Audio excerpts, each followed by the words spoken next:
en el capítulo 23 ya. Pero bueno, se está poniendo interesante todo lo que hemos aprendido. Y ese himno que hemos cantado dice que Él está en su trono. Él está en su trono. Y eso significa que Él tiene todo bajo control. Y ese es el tema de hoy. Sus planes versus nuestros planes. Vamos a ver los planes humanos y los planes del hombre. La semana pasada el pastor hablaba de Pablo ante el concilio y pareciera que todo se tornó a favor de Pablo. Pues vamos a ver qué pasa a partir del verso 12. No voy a hacer mucha retroalimentación porque hay mucha participación hoy. Mucha participación y me gustaría que de verdad pusiéramos el corazón dispuesto a ver que el cielo gobierna, como pusimos en la primera diapositiva. El cielo gobierna, Dios controla todas las cosas, pues Él obra todas las cosas conforme al consejo de su voluntad.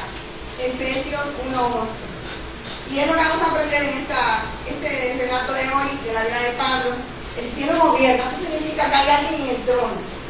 Alguien en el trono que tiene autoridad, porque puede haber reyes en un trono ficticio, puede haber presidentes efímeros, pero este rey que reina está en el trono y el cielo es el que gobierna sobre mis planes.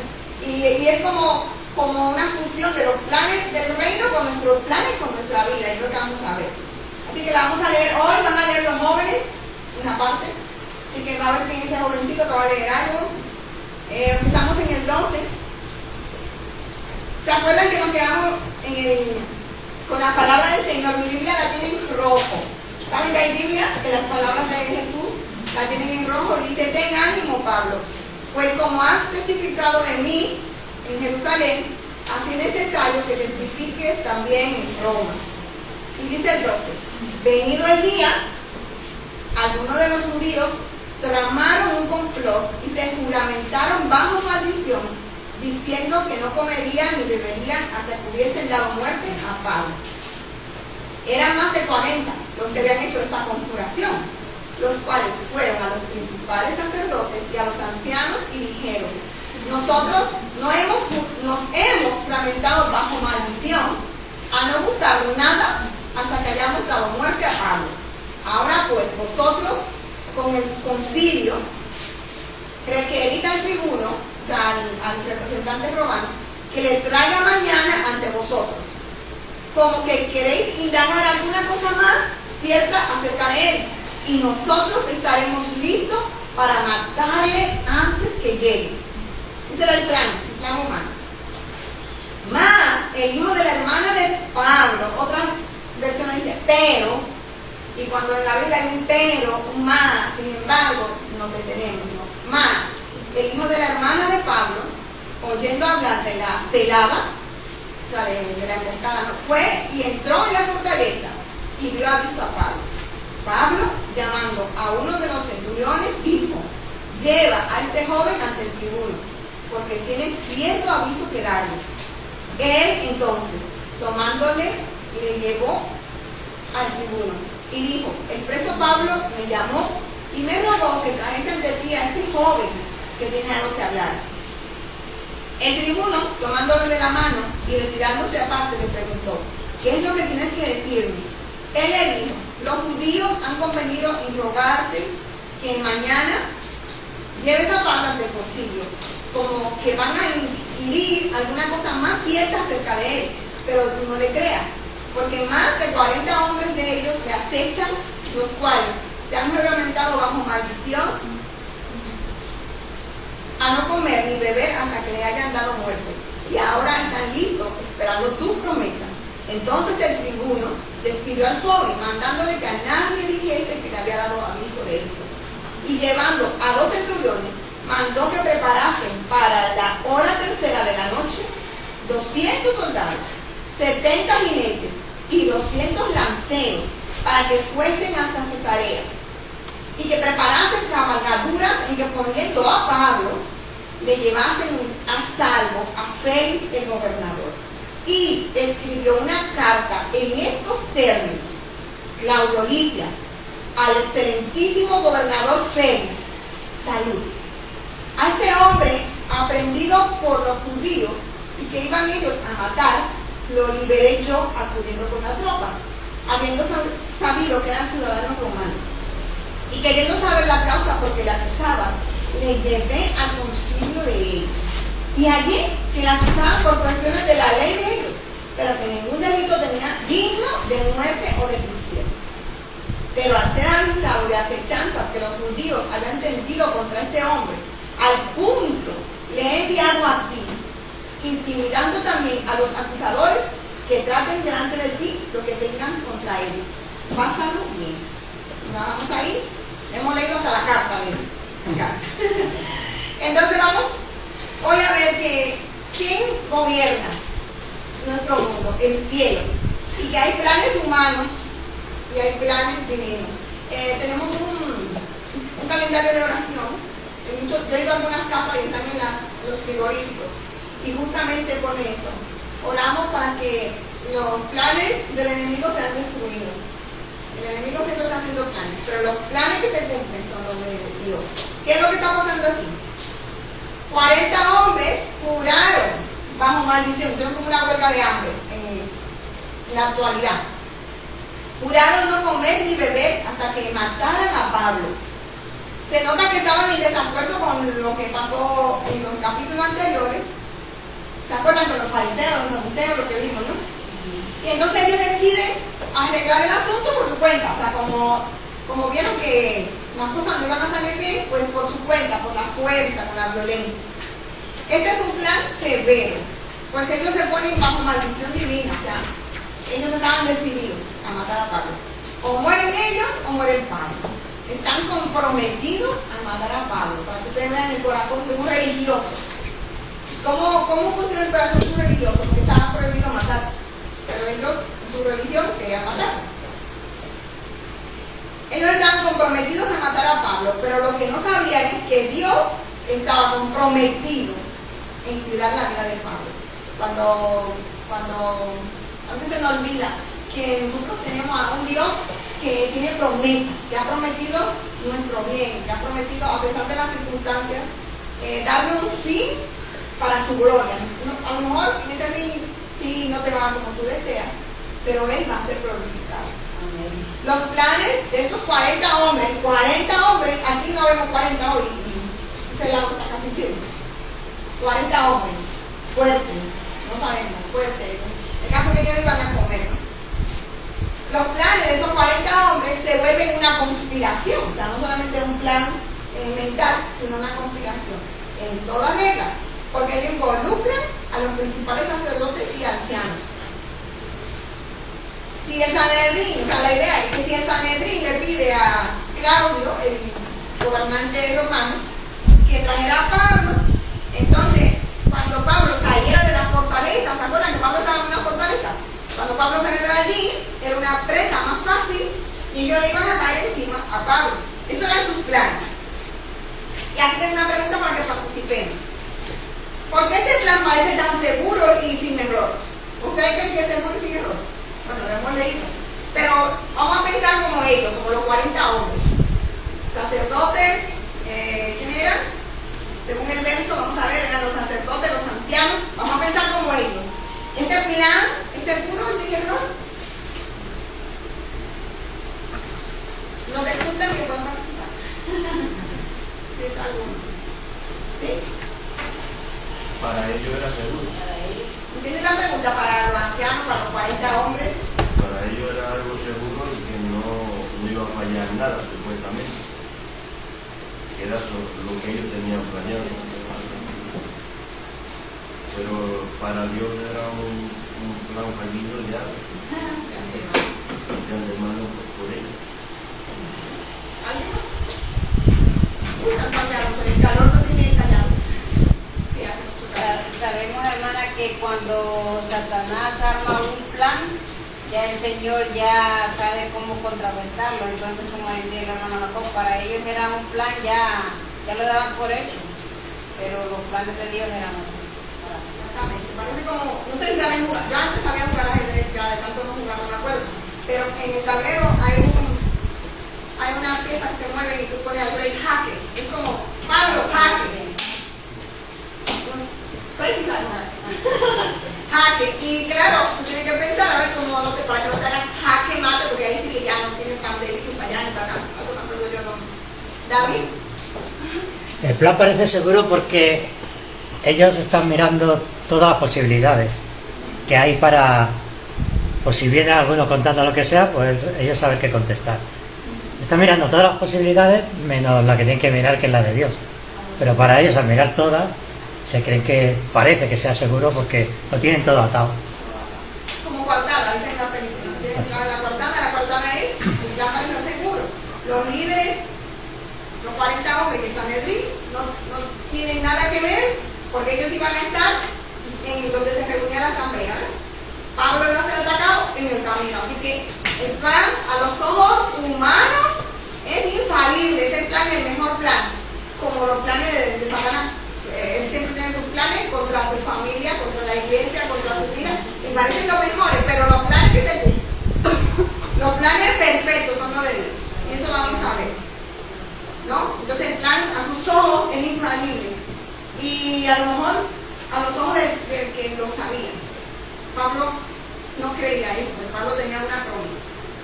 En los versos del 16 al 22 vamos a ver el plan que se cumple, el plan de Dios. Y aquí sí que me gustaría que uno de los chicos, hombres que están aquí, de los más jóvenes, específicamente a Berlín, Rafael, que está por ahí, que me lea el verso 16, el verso 20 y el verso 21. Vamos a ver el plan de Dios. El plan humano es acabar con la vida de Pablo. Verso 16, verso 20 y verso 21. Vamos a poner la voz de un joven, porque dice que era un joven. 16, 20, 21. Sí, el 16. En el 19 voy a leer yo y tú me respondes. 16. 23, 16. Mas el hijo de la hermana de Pablo, oyendo hablar de la celada, fue y entró en la fortaleza y dio aviso a Pablo. Entonces cuando el sobrino de Pablo se entera del plan, ¿verdad? Entonces Pablo le dice al que estaba ahí que lo lleva a un sitio y lo lleva a otro sitio. Y la conversación es así. Yo voy a ser esa persona. El tribuno, tomándole de la mano y retirándole aparte, le preguntó así como en secreto: ¿qué es lo que tienes que decirme? Y él dice: vete. Él le dijo: los judíos han convenido en rogarte que mañana lleves a Pablo ante el concilio, como que van a impedir alguna cosa más cierta acerca de él. Yo. Sí, 21. No, tú no les creas, porque más de 40 hombres de ellos me acechan, los cuales han juramentado bajo maldición a no comer ni beber hasta que le hayan dado muerte, y ahora están listos esperando su promesa. Exactamente. Entonces, esto como el cielo se gobierna, cuando ellos hicieron sus planes, había una persona escuchando el plan. Ese era el sobrino de Pablo. Él se entera del plan. No sabemos cómo ni lo sabemos. No sabemos ni lo sabemos. En el cielo le vamos a preguntar: oye, no tenemos ni el nombre. ¿Cómo fue que tú te diste cuenta? ¿Dónde tú estabas? ¿Detrás de una pared? ¿Detrás de un lienzo? O la película antiguas. No lo sabemos, pero sí pasó. Y ese chico va a darle la espantosa noticia a Pablo. Pablo sí le tiene una sangre tan fría. Los historiadores piensan que la hermana de Pablo, porque dice ahí que era sobrino de Pablo, hijo de su hermana, vivía en Jerusalén, y algunos piensan que pudo haber sido que Pablo viviera con ella también un tiempo, porque Pablo fue allí a estudiar con Gamaliel. Eso decía el comentario, me gustó presentar. Pero aquí en esta parte del sobrino de Pablo, ¿cómo vemos el control de Dios en esta parte? Control de Dios significa que las piezas del ajedrez, que se llama vida, Él es que está moviendo las piezas. ¿Qué vemos de Dios ahí? Que hacen un plan malvado, pero de repente está escuchando el sobrino de Pablo. Lo pone sobre aviso. Lo pone sobre aviso a Pablo. ¿Qué más vemos? Que Dios tiene el control. Amén. ¿Qué más ven ahí? Sí, lo que puedo observar un poco más allá de ustedes, de cómo Dios pone a una persona en el camino que pueda enterarse del complot que estaban haciendo aquellas personas. Ahorita tú hablabas de que no se sabe cómo este joven se enteró, ¿no? La Biblia no lo Nunca dice. lo dijo, nunca se reveló. Pero es que yo analizaba ya desde el miércoles pasado esta escena, y es que me doy cuenta que los fariseos estaban un poco a favor de Pablo, porque Pablo dijo que él era fariseo y creía en la resurrección. Entonces, ese revuelo que se armó allí entre los fariseos y los saduceos, entonces puede ser, yo analizando la Biblia no lo registra, pero puede ser que de esos fariseos que estaban a favor de Pablo, porque ya se estaban congraciando, ¿no?, de que él creía en la resurrección, los fariseos también, los saduceos no creían en ángel, no creían en resurrección, y esto fue que hizo esta revuelta, lo cual me hace entender un poco de que de los que se juramentaron bajo maldición eran de la parte de los saduceos mayormente. Por eso puede ser que alguno de los fariseos le haya dicho a este joven lo que estaba sucediendo, o se enterara por medio de este escándalo, este flagelo que había aquí. Es lo que puedo, me hace un poco, la Biblia no lo registra, pero viendo el flagelo que había, que los fariseos ya pues estaban un poco a favor del Pablo, y que había una discordia entre los saduceos que no querían la resurrección y todo eso, me hace entender que este joven pues por medio de eso pudo encontrar alguna, bueno, Dios permitió. Lo voy a Fray, luego lo digo, Fray. Bueno, metiéndonos ahí en la escena, analizando, ¿no? 40 personas para matar una. Entonces me imagino que los planes que tenían eran matarlos, porque ellos habían fundamentado bajo maldición. O pasa, ya está. No comemos ni bebemos hasta que no pase eso.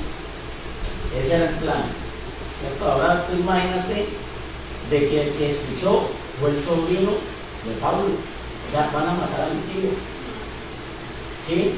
Entonces me imagino que Pablo era muy allegado a él, ¿sí? Porque era hijo de su hermana, ¿no? Dice la escritura. Entonces ustedes imagínense este muchacho cómo se pondría a escuchar eso, a escuchar que que están inventando un plan, y ese plan va porque va, como le dice pues en el mundo secular, no, va porque va, y nos inventamos lo que sea y lo cumplimos con el objetivo. Entonces vemos que una cosa pues, piensa el hombre, una cosa piensa el hombre, los planes de nosotros son una cosa, pero los planes de Dios es otra. Entonces colocó en el momento preciso y adecuado al muchacho para que escuchara, y que también tuvo la otra oportunidad que el primero lo escuchó, porque también lo hubiera, no me digas nada, pero lo escuchó. Pero ¿por qué? Porque está ahí. Entonces por eso dice la escritura que nunca nos dejará ni nunca nos desamparará. Entonces de una u otra manera siempre nos lleva por el camino que es. Sí, yo iba a decir algo parecido a lo último que ha dicho, que en la Biblia no nos dice cómo se enteró, pero lo que sí que nos dice es que dónde nos vamos a esconder de Dios, ¿no? ¿A dónde iba? ¿Cómo dice? Sí, no, ¿dónde huiré de tu presencia? Sí. Ahí Dios está demostrando que tú te puedes esconder y maquinar, que Él se va a enterar. Entonces, ¿cómo se ha enterado Él? No, pues podemos pensar muchas cosas, ¿no? O que estaba allí, o porque Lucas ni siquiera lo sabía, por eso no lo ha puesto, o que lo ha soñado y se lo ha dicho Dios, eso ya es cosa de pensar, ¿no? Pero lo que la Biblia dice es que tú no te vas a poder esconder de Dios. Entonces, por mucho que maquines por ahí escondido, Dios se va a enterar, y es la forma que tiene de decirte, ¿no? Sobre todo los planes de Dios siempre son perfectos. Nosotros cuando cuando empezamos los permisos del local, por allá en el 2018, haber cogido vacaciones, un día. Fue una, a veces no decir que qué suerte, pero Él dio en control, el cielo gobernando. Y sucede que había una avería. Abel había quedado con la dueña del local. Y a veces retrasa un poquito, y la dueña del local estaba en la cristalera, pero no estaban las cortinas. Y llegaba alguien del ayuntamiento mirando, porque ellos querían saber si en verdad era una iglesia o era otra cosa. Y la que le contestó fue la dueña del local. Y le dice, esos muchachos llevan 9 meses pagando. Y ahí no hay nada más que lo que va a hacer. Y cuando llega a ver, le dice ella, es que yo estaba hablando con el ayuntamiento. O sea, cómo Dios hace de su control esa gloria. Y nosotros lo que decimos, ¡ay, qué suerte! Que llegó la mujer y llegó el del ayuntamiento antes que a ver. Pero no es eso. Tenemos que aprender a ver a Dios en esos pequeños detalles.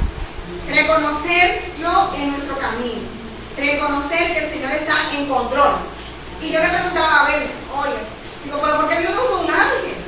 Como otras veces. No, esta historia nos queda. Y sabemos que es real, porque si yo escribo la historia, yo no pongo un niño. Si esta historia se la inventa Lucas, no pone un niño. Porque los niños en esa época no valían. Un niño no valía nada. Pero los niños que están aquí, ni los niños ni las mujeres. Así que esta historia es real, pero es para que veamos el poder de Dios. Quería ampliar un poco en esta escena, que leyendo las entrevistas, pues solamente vemos como que el sobrino de Pablo fue a vivir aquí, el tribuno lo escuchó y por eso no sucedió nada. Yo creo que enfoquemos un poco el juramento que se hizo allí con esos 40 hombres. ¿Cómo Dios orquesta todas las cosas? Porque este sobrino de Pablo evitó una masacre en ese momento, porque el juramento consistía en que o me matas tú o te mato yo. Ese era el juramento. O sea, ellos se juramentaron bajo maldición en que o mataban ellos a Pablo o lo mataban a ellos. A ellos iba a haber una muerte sí o sí. Estaban acechando que viniera el grupo de soldados a traer a Pablo al tribuno. Ellos estaban en asedio cuando el joven se entera. Si el joven no se había enterado, si Dios lo hubiese puesto ese joven en el camino, pues cuando vinieran los guardias a traer a Pablo y estos 40 hombres se presentan, los guardias no se iban a quedar tranquilos. O sea, esta escena iba a ser más amplia todavía. Porque el ¿Se da diablo cuenta cómo Dios es?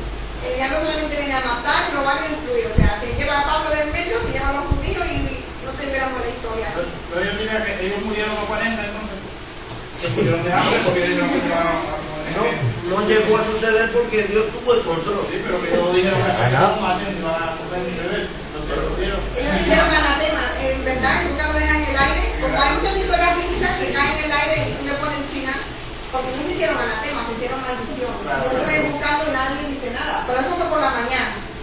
Y entonces parece que el chico viene, ya vamos a ver el mediodía, los del tribuno, y vamos a ver, pero se hicieron maldiciones. Y tenemos que tener cuenta con lo que hacemos. Por eso la Biblia dice, no jure por el cielo ni por la tierra, ¿no? Porque seguramente, no sé qué pasará con los...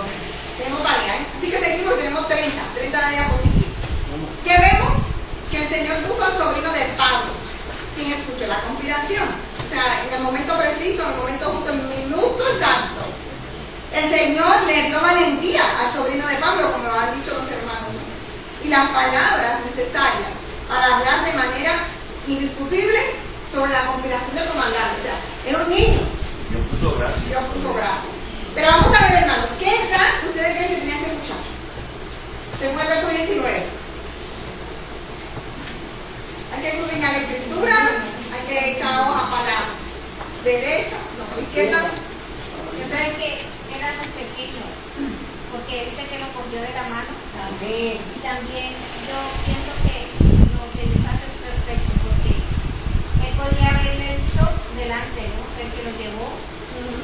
Y aquí dice que lo cogió de la mano y se lo llevó aparte, o sea, para que le hiciera solo a él, o sea, que el mensaje era solo para él, porque el otro podría hacer también y divulgar lo que iban a hacer, o lo que iba a hacer el comandante. Entonces, el Señor ya lo tenía Lo mismo aparte que no solo a él, entonces él hizo otras cosas. Pero así cuidaba al niño también. Sí, Dios está en nuestra vida. Y Él no usa un ángel, sino que usa un niño. Y aquí hoy tenemos muchos jovencitos, como siempre los miércoles, que son los que Dios va a usar en el futuro y también lo usa con nosotros. ¿Cuántas veces las oraciones de mis hijos a mí me conmueven? Porque Dios usa lo que tenemos a nuestro alrededor. En la edad del muchacho era un niño, porque como dice la hermana Paola, lo coge de la mano. Muchas veces a los niños no se les toma en cuenta, pero sin embargo hay muchos niños usados en la Biblia, en este tiempo.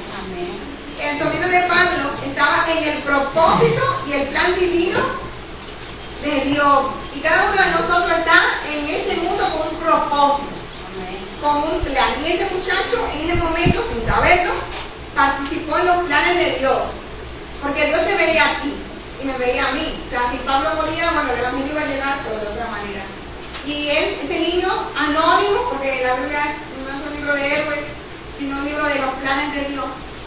Ese muchacho anónimo, sin saber, estaba en el centro de la voluntad de Dios y los planes de Dios. Ojalá que cada uno de nosotros seamos un instrumento de Dios en los planes de Dios. Aquí tenemos otra pregunta. Según el verso 16, del mismo muchacho, que el muchacho fue que nosotros en casa nos llamó la atención. ¿Qué características ves en el sobrino de Pablo? Ese muchachito joven, ¿qué características vemos que podamos aprender o que vemos y podemos luego imitar? Valentía, ¿qué más vemos allá? Los chicos, ¿qué más? Obediencia, ¿qué vemos en el sobrino de Pablo? Tenía buen oído. Chismoso. Hombre, andaba cotillando por allá. Observador. ¿Qué más vemos en el niño? Se ve que no había móviles en ese tiempo. ¿Qué características vemos del muchacho, del sobrino de Pablo? Fue sabio y fue paciente, porque, bueno, solo nos ponemos a pensar, imagínate que a un hijo le digan, le van a hacer algo a su tío o algo, entonces siempre control. Entonces creo que Dios tomó el control de la vida de este pequeño para que fuese sabio. Amén. Pues vamos a verlo. Fue inteligente, como inteligente. El afecto de él era encomiable, lo podemos, ¿verdad?, felicitar. No sabemos si ellos eran cristianos como Pablo o ellos eran de los judíos. Sin embargo, a la hora del afecto, del amor, él no tuvo que ver si Pablo era judío, si era de los cristianos del camino o si era de los judíos. El afecto, el amor a nuestra familia siempre tiene que estar por encima. La prontitud. Él escucha una información, pero no se queda con esa información. ¿Cuántas personas, a veces jóvenes sobre todo, son toqueteados o lo que sea, de su integridad, y no dicen? Y cuando vienen a decir, después de 10 años, a mí me violaron. Por ejemplo, en ese caso, hay que ser pronto. Cuando algo es con estima y con fuerza, hay que decirlo, hay que hablar. Él no esperó al otro día para ir donde Pablo, él fue, inmediatamente se enteró. Prontitud, o sea, a hacerlo ya, ¿no? Valor. Pues claro, ir a la fortaleza, imagínense que la fortaleza fuera la catedral de Tudela, de Durango. Claro, para un niño de alguna forma, ¿no? Pero él tuvo valor de ir, no era con Pablo, o sea, no le dio miedo pasar por un soldado, un soldado. Y también fue un chico discreto. Cuando le dijeron que guardara silencio, entonces guardó silencio. O sea, él sabía hablar cuando tenía que hablar y guardar silencio cuando tenía que guardar silencio. Porque a veces lo hacemos al revés. Hablamos mucho y no guardamos silencio. O sea, fue inteligente, tuvo afecto hacia su tío, fue pronto en tomar una decisión, tuvo valor y también descripción. Entonces, otra pregunta. Hoy en día la pregunta, pero esta no es del pastor. ¿Qué cosas estamos aprendiendo de Dios hasta aquí? Y David no me la ponga a ver si los hermanos dicen o que no van a hablar. Hasta aquí, esta historia, el sobrino, el plan macabro. Hasta aquí, ¿qué cosa aprendemos de Dios?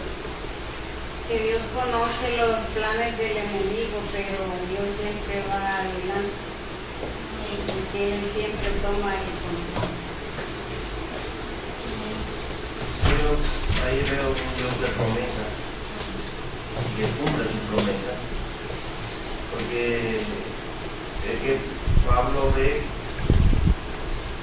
y de parte del Señor, ¿no? Que le dice, no temas. Ten ánimo, que no temas, ten ánimo, y yo te voy a enviar a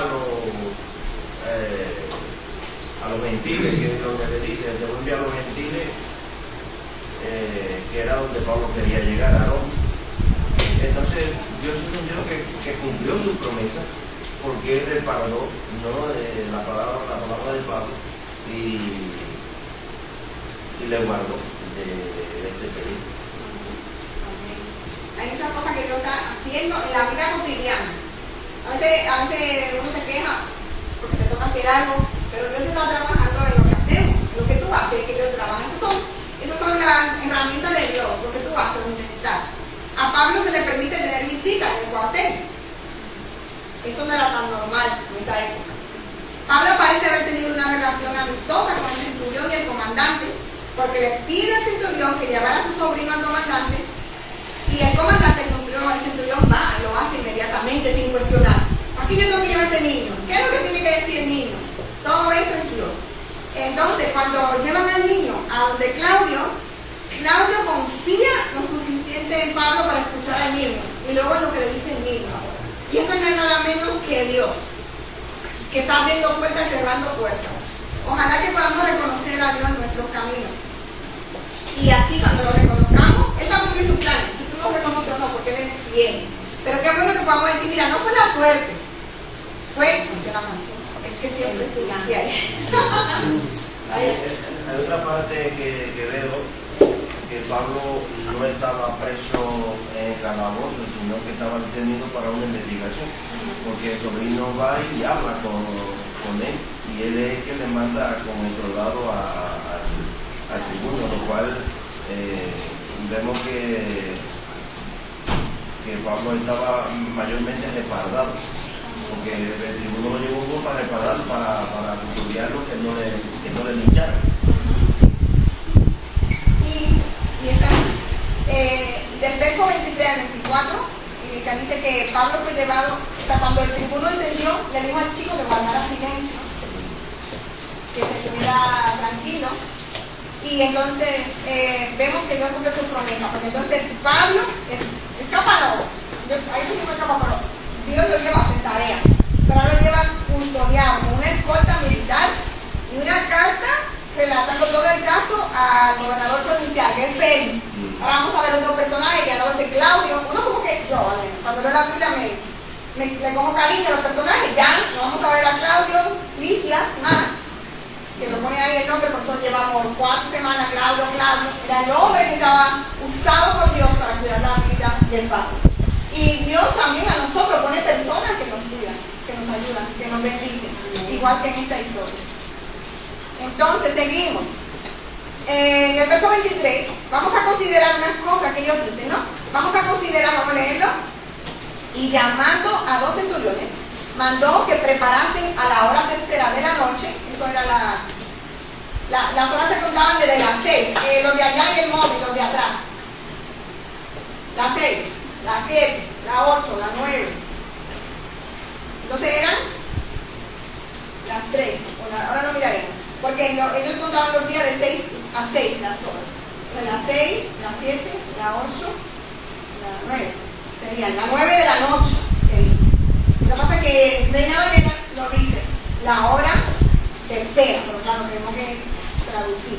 Consideremos el tiempo, consideremos la compañía o la escolta y el destino. O sea, cuando leemos ahí, no sé si ustedes lo pueden ver, el tiempo era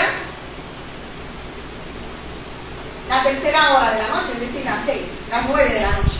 O sea, el niño va, ellos hacen su plan por la mañana, se no van a comer ni nada, el niño lo escucha. El niño va, todo eso pasa a lo largo de un día. Y el Claudio Licias tampoco es lento. Cuando tiene la información, él actúa. Así que a las 9 de la noche, Pablo va saliendo de Jerusalén. No sé si me entienden. Porque aquí está escrito que salen a la hora tercera de la noche. La hora tercera es alrededor de las 9 de la noche. Entonces, este hombre no perdió el tiempo. Eso está muy interesante aprender, porque a veces nosotros dejamos todo al tiempo y es peor. La compañía, la escolta. ¿Cuántas personas ustedes creen que había? Vamos a leer. Él mandó 200 soldados, 70 jinetes y 200 lanceros. ¿Cuántas personas iban? 470 gente acompañando a Pablo. ¿Pablo estaba cuidado o no? Un anillo de seguridad. Un anillo de seguridad para Pablo. Y yo me preguntaba, ¿pero por qué no mandó un ángel?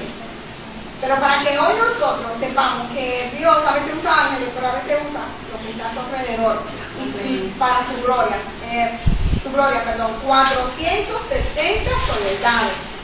Pablo en el medio, en un caballo, no que va arrastrándolo, porque dice ahí que le prepararon a él también una cabalgadura, en el verso 24. Pablo iba bien en ese viaje, no iba ni siquiera como un preso. Sí, iba montado con escolta, iban lanceros, o sea, por si acaso como los 40 hombres se ponían por ahí, lanceros. Por si acaso era por tierra, Catalina que fue la misma. 200 de tierra. Creo que ni Jesús entró a Jerusalén y había tanta gente. ¿Y cuál era el destino? Tantos soldados para llevarlo a Cesarea, la sede del gobierno romano en esa área. Así que ya consideramos esas tres cosas que están ahí y seguimos del verso 25 al 30, ya estamos terminando. Cuando Pablo se va con estos soldados, Claudio lo envía con una carta. ¿Hay algo en particular que le llama la atención de la carta? ¿Alguien ha leído la carta? Yo la leí antes. Ok, él empieza el saludo, se presenta Claudio Licias, ya no lo sabemos, al excelentísimo gobernador Félix. Salud, ese no saluda. Y luego el verso 27, el 28, él empieza a narrar que ese hombre lo tenían los judíos para matarlo, que él lo salvó. ¿Qué le llama la atención de esa carta? ¿Qué faltó ahí? Me declaró que le iba a matar, que fue primero. Le iba a matar, él se juró de que lo estaba protegiendo y todo eso, pero dijo que le iba a matar, que fue primero. Él no dijo que lo amarró él. Si lees la carta detenidamente, él le dice todo. Él dice, este hombre, cogido por los judíos, lo iban a matar, yo lo liberé con la tropa. Y queriendo saber la causa que le acusaban, le llevé al concilio, así como muy egoísta, ¿no? Y allí le acusaban por cuestiones de la ley. Y ahora, al ser avisado de acechanza, te lo mando. Y lo que dice Santa Gracia, él no dice que él lo tentó a todos. ¿Se acuerdan? La semana pasada que él lo ató. Y Pablo le dijo, espérense, que yo soy romano, no me hago. Ahí dice en el verso 27 se lo aclara. Él lo cuidó porque sabía pero así político en la sí, vida. haciendo lo político, ahí tenemos una enseñanza, no crean los políticos. Pero en la carta, si lo lees, aparte de aprender mucha gramática, lo importante es lo que él le dice. Ninguna cosa, ningún delito digno de muerte o de prisión yo veo en este hombre. Y eso mismo dijo Pilato, ¿se acuerdan? O sea, él sí que habló un poco de mentira, pero era un hombre a lo que iba, ¿no? Yo te lo estoy mandando porque él era el gobernador, o sea, él estaba por encima. Yo te lo estoy mandando porque yo no veo delito. Y es como un resumen de la carta, luego en casa es bueno que lo analicen. La carta, ¿cómo Lucas puede escribir la carta? Yo cuando leo la Biblia me gusta hacer muchas preguntas. ¿Cómo Lucas puede escribir la carta? Si Lucas no fue, ¿cómo te crees? No estaba presente. Lucas estaba presente. ¿Cómo te crees que? Porque este libro, esta historia la narra Lucas. No sé, ustedes, ¿qué piensan? Era como algo anónimo también para él, personal. En otros capítulos hemos visto que las cartas se las daban a los mismos presos. Por ejemplo, en Jerusalén mandan una carta en el verso 15 creo que es, y se la manda Pablo en la mano. Entonces creemos que la carta estaba sin sellar y que fue entregada a Pablo y que Pablo se la pasó a Lucas. Porque claro, si tú no lees la Biblia, tú no le preguntas, no aprende y luego hay que hacer defensa de la fe, porque muchos dicen, y eso se lo inventaron. Pues no, muchas veces lo llevaba el comandante y el comandante se la enseñó a Pablo, y Pablo le dijo a Lucas, o se le dieron al mismo Pablo y Pablo le dijo a Lucas. Por eso no es nada importante, sino que tenemos que aprender a presentar defensa de la Biblia, ¿no? Entonces, hermanos, Dios, para mostrar que está en control y que sus planes se cumplen. ¿Qué medios usa? De lo que hemos aprendido desde que empezamos, ya estamos terminando. Dios tiene sus planes. Imagínense que es una línea el plan de Dios. El plan de Dios. Y tiene muchos caminos que somos nosotros, tu vida, mi vida. Entonces Dios, para mostrar que está en control en esos planes, ¿qué medios usó en esta historia?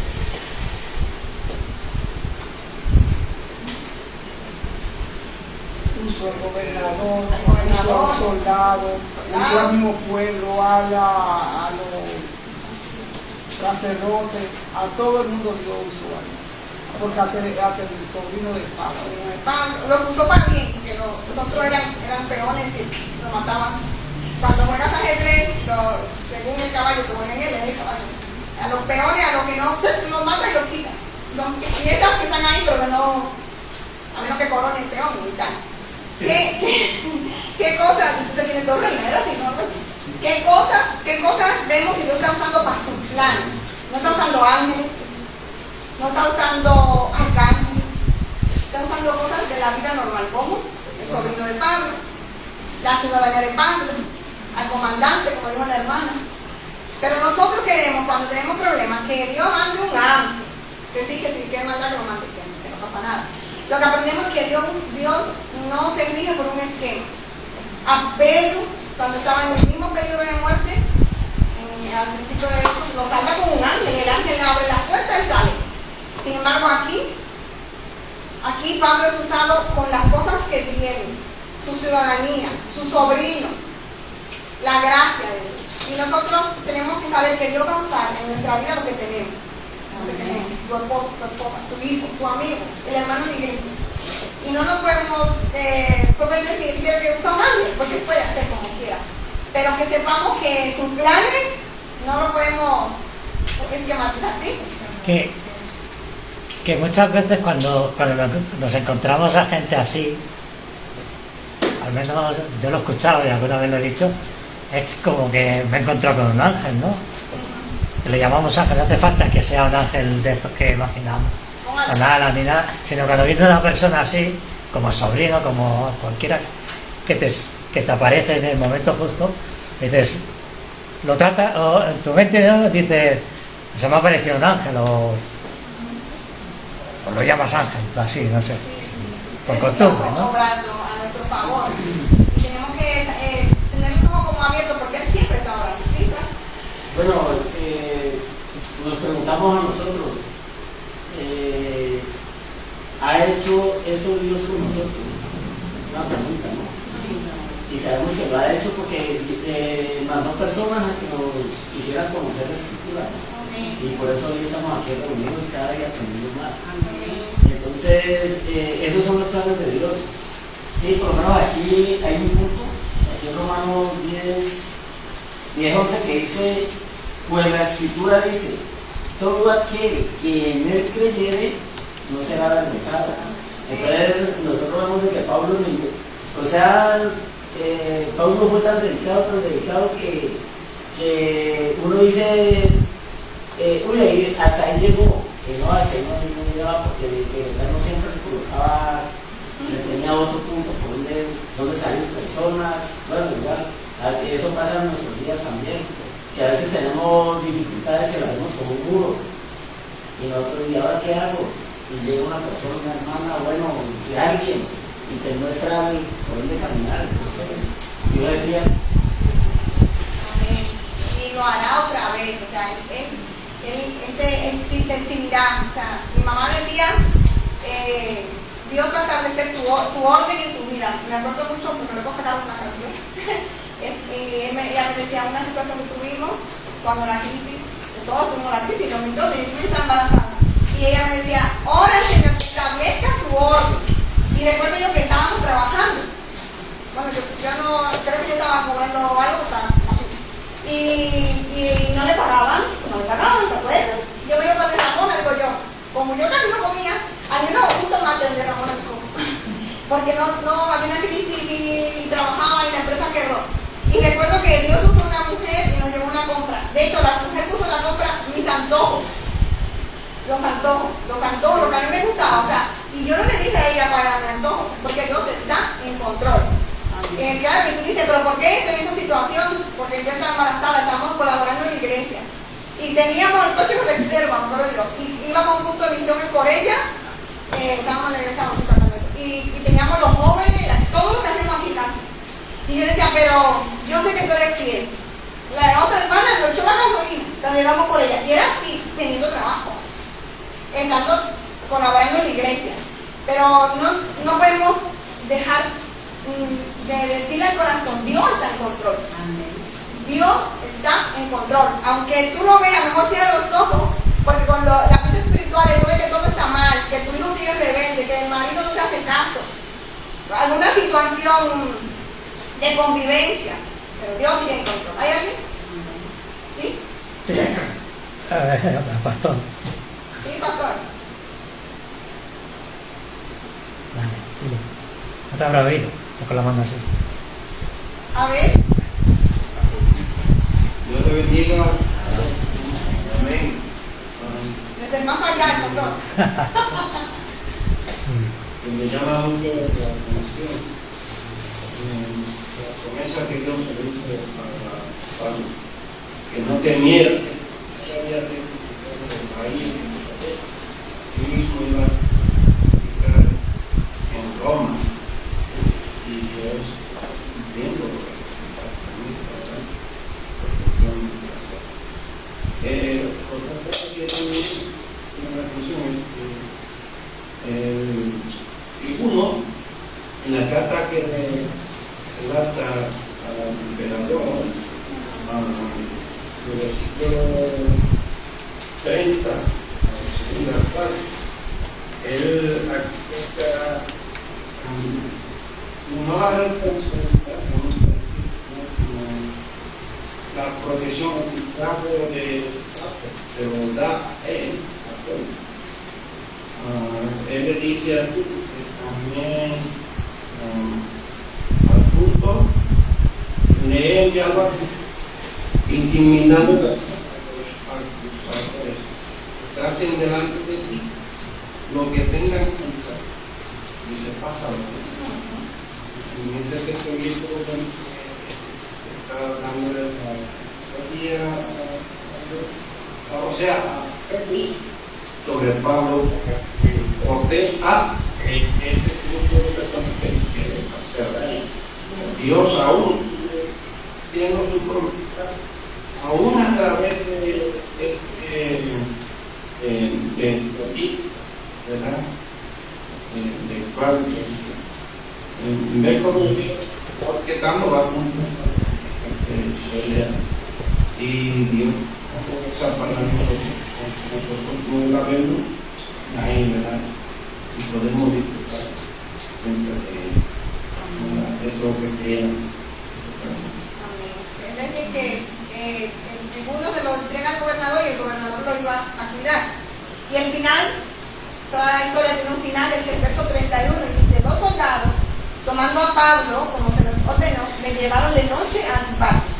Y al día siguiente, dejando los jinetes que se fueron con él, volvieron a la fortaleza. Lo vamos a dejar ahí para la semana que viene, porque hoy tenemos un tip. Vamos a extraer algo para aplicar a nuestra vida. Vamos a sacar nosotros una acción aquí, una conclusión bien buena. Nos gustaría que todos participemos. ¿Cómo? ¿Cómo podemos confiar en el control soberano de Dios y descansar en él? Es fácil decir, Dios tiene control. Pero ¿cómo? ¿Qué tip? ¿Qué consejo pueden dar que quede ahí grabado para que David lo suba? ¿Qué consejo le podemos dar a los que nos escuchan para saber cómo confiar en Dios, en su soberanía y descansar? Porque confiar es que tú te tiras para atrás y te vas a agarrar, descansar. A ver, hermanos, consejos. ¿Cómo tú le puedes decir a alguien, confía en Dios por esto, por esto? Que Dios está en control, por esto, por esto. Como un tip que está muy de moda ahora. La palabra para mí descansar es que cuando nosotros pedimos, tenemos que confiar en lo que pedimos, o sea, olvidarnos y dejar que eso ya está hecho. Porque entonces, si pedimos y estamos cargados, entonces eso no va a ser. Entonces creo que eso debemos de hacer. La palabra confiar es dejar todo en manos de Dios, porque realmente nosotros ni en nuestras propias fuerzas no podemos hacer absolutamente nada. Pero ¿cómo podemos confiar? Amén, hermana, amén. Muy bien, ¿cómo va? Jeremías 33, 3, dice, clama a mí y yo te responderé y te enseñaré cosas grandes que tú no conoces. Entonces, clamando, ¿no? Descansando en él, digamos, yo a veces me pongo a pensar en la esposa de Job, ¿se acuerdan, no? De pronto esa familia hablaba mucho de Dios, se veían por la caravana y le había enseñado a Lot. Pero en el momento decisivo, porque en la vida hay momentos decisivos, que tú no sabes qué te vas a encontrar. Entonces, dice la escritura que la esposa de Lot se convirtió en experta de sangre. O sea, fue un momento en que ella tenía que confiar, pero cuando escuchó el bombardeo, por decirlo así, digo, uy, allá se quedan mis cosas, esto, lo otro, y de pronto no miró, sino que se devolvió, ¿cierto? Entonces, digamos, pienso yo, ¿no? Que en la vida hay esos momentos decisivos. Nosotros siempre tenemos que tener ese momento, no esperar que llegue, sino tenerlo ahí y confiar en él, completamente, o sea, confiar en él, no solamente de palabras ni nada, sino de hecho, ¿ya? Porque muchas veces las palabras decimos, no, es que yo tengo fe, yo esto, lo otro, pero decimos, pensamos una cosa y hacemos otra. Sí, a veces ponemos más en los hombres que en las promesas de Dios. Yo por lo menos voy con el hermano ahí en el descansar, y muchas veces como aprendemos. Él nos enseña el Señor a recordar los momentos difíciles en el cual clamábamos a Él y Él nos respondía con eso que dijo el hermano, con saber de que Él tiene el control. Y eso es lo que nos saca de ese apuro, de esa situación, y es ahí donde nos enseña a recordar, acuérdate de esto, y yo te saqué. Como decir, acuérdate, pueblo de Egipto, esto y yo te di, yo te redimí, yo te saqué. Entonces es ahí donde nos lleva a confiar con los ojos cerrados, y Señor, toma el control completo de mi pensamiento y de mi vida. Y nos enseña a confiar más y nos entra la fe, en creer que Él está al control de todo. Cuando un ciego va siendo guiado, él no ve por dónde va y tiene que escuchar a quien lo va guiando. Entonces él tiene confianza en ese que va guiando porque es el que está viendo y tiene un control de él. Ahora, en medio de las situaciones que vivimos en este mundo, somos ciegos a veces, no a veces, muchas veces, en las decisiones que tomamos y que a veces no vemos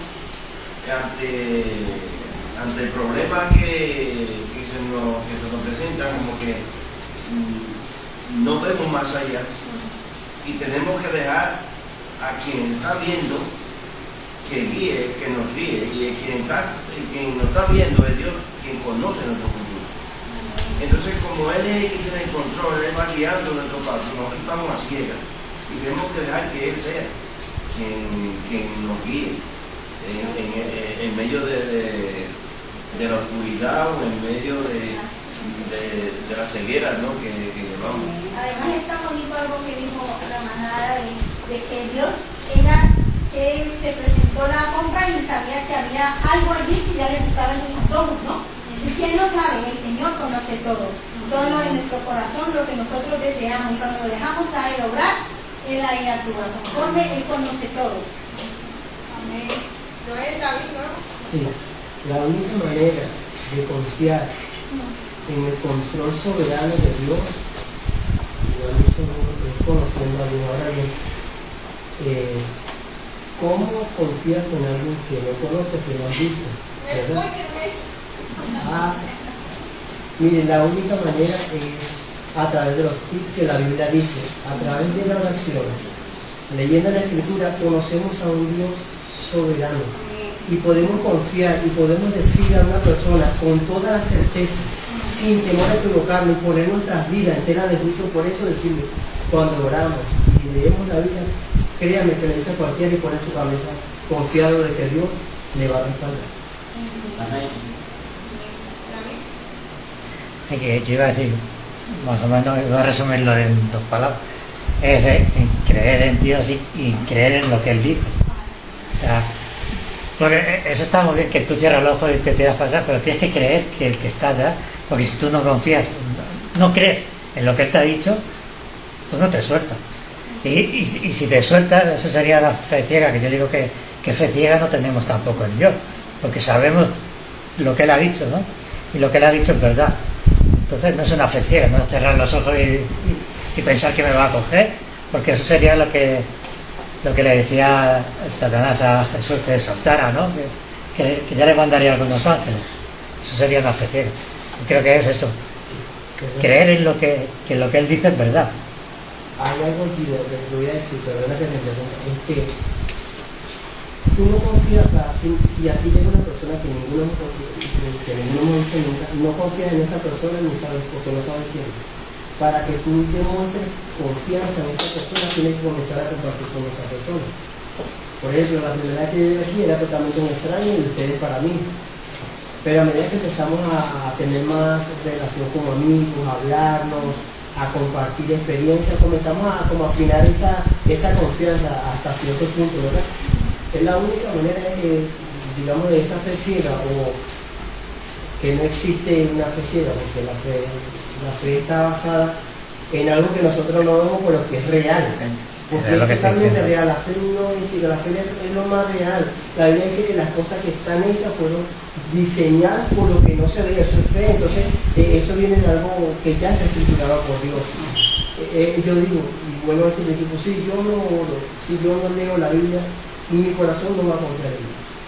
Y van a venir circunstancias y voy a padecer más de lo necesario porque no he aprendido a confiar en Él. Y aunque voy a venir a la iglesia, aunque tal vez me digan palabras nítidas, no te lo conoces, si yo no practico mi vida devocional con Dios, hermano, es como decía, creo que en esto de alguien como en la práctica de la alabanza, es como símbolo que retuvo y no suena, no va a pasar nada. Ese es el secreto, conocerle. Y la Biblia lo pone cuando estás en el paro, cuando tus hijos se rebelan, cuando las cosas no te van bien. Pero sí pone que Dios provee, que Dios es fiel, que tanto convence. O sea, porque yo cuando niña decía, pero la Biblia lo pone cuando mis padres se divorciaron. ¿Qué pasó en mi casa, no? ¿Qué hago? Pero la Biblia pone que Él está en mi angustia. O sea, la manera de conocer al Señor es conociendo. Daniel 11:32 dice, mas el pueblo que conoce a su Dios se esforzará y actuará. Es importante conocer sus atributos, su carácter, cómo lo hizo Catarina, lo que hizo en el pasado, ¿sabes? Y lo que dice del futuro. Porque claro, si me quedo en el pasado, en el futuro también hay esperanza y hay promesa, que las iglesias no predican, muchas iglesias no predican del futuro, de la promesa, del milenio, de la segunda venida de Cristo, no les interesa, pero sí tenemos esperanza. Y eso forma confianza en lo que Él está haciendo. Ya para terminar, no podemos confiar en alguien que no conocemos. Y solo hay una manera de conocer a Dios, y es a través de su palabra, y decía el hermano, a través de la oración. Así que hoy hemos aprendido, número 1, voy a hacer una pregunta para que terminemos a tiempo, que Dios no está tratando de averiguar qué es lo que va a ocurrir en la medida que se desarrollan los acontecimientos. Yo pensaba en la película de Marvel, el que hace los anillos, Doctor Extraño. No, Dios no es como ese. ¿Lo han visto o no? Los muchachos que están por ahí. No, Dios no está tratando de averiguar qué es lo que va a ocurrir, Él sabe, ¿no? Aprendemos hoy, o sea, no está tratando de averiguar, comiéndose las uñas, ¿y quiénes son los que van a matar a Pablo? ¿Y ahora qué yo hago? ¿A quién mando? No, Él sabía eso. Y por eso el sobrino de Pablo estaba ahí, porque Él sabe todo, Él está en control, Él sigue en su trono. Aprendemos hoy que Dios está dirigiendo las cosas, todas las cosas, aquí, ahora, para realizar sus planes. Y la pregunta es, ¿te unirías tú a Dios? ¿David? Quiero decir que eso justo es lo que en el grupo nuestro es el tema que he subido hoy. O sea, que estamos haciendo lo de los atributos de Dios. Ah, de los hombres. Sí, pues justo el de hoy era este. Es que era justo lo que... ¿En serio? Pero el de esta semana. Antes los grupos estamos todas nosotros también, ¿no? Entonces Dios no es como los superhéroes de Marvel que van haciendo anillos y mejor esto por aquí, ahí sí 50 40.000 Superman, Spider-Man. No, él tiene un plan, ¿no es? Sí, rápido, mire. Una cosa hermosa que vemos cuando estamos en un ciclo, en esa confianza, hay un sincronismo entre nosotros y entre Dios y nosotros. Porque Dios le dijo a Pablo lo que el pastor resaltaba en el 11, le dice que confiara en él, ¿verdad? Que no se preocupe, que era necesario.